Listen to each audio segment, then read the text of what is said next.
Welcome to King Silk Art. This is truly some of the most spectacular art that man has to offer. What you're seeing is this is all silk embroidered, and it comes from a province in China called Suzhou. And this art has been done for over 2,000 years. There are families that were put there by the emperor to embroider his robes. What they do is they'll take all the silkworms, they put them in these baskets and feed them on mulberry leaves. Once the silkworms have matured, they spin into a cocoon. And here's an example of a cocoon stage. The cocoon itself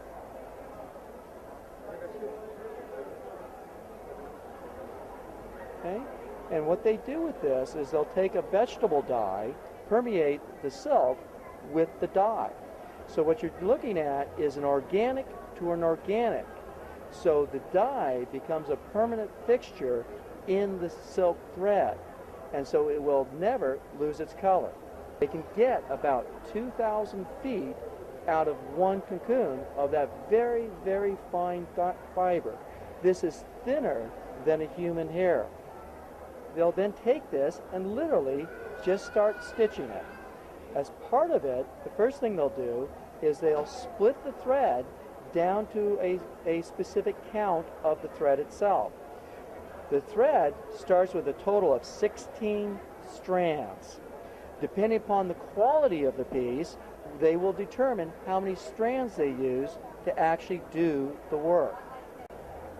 Something like this, like a tiger for example, these top quality pieces will take anywhere from months to years to complete. So if we look, for example, at the back of one piece, and here you can actually see that how lovely it actually is. And if you were to rub your hands over it, you can actually feel the little knots. This is actually one of the key elements to tell you that this has actually been stitched by hand. So in fact, if we turn it over, and there's the front. Absolutely wonderful.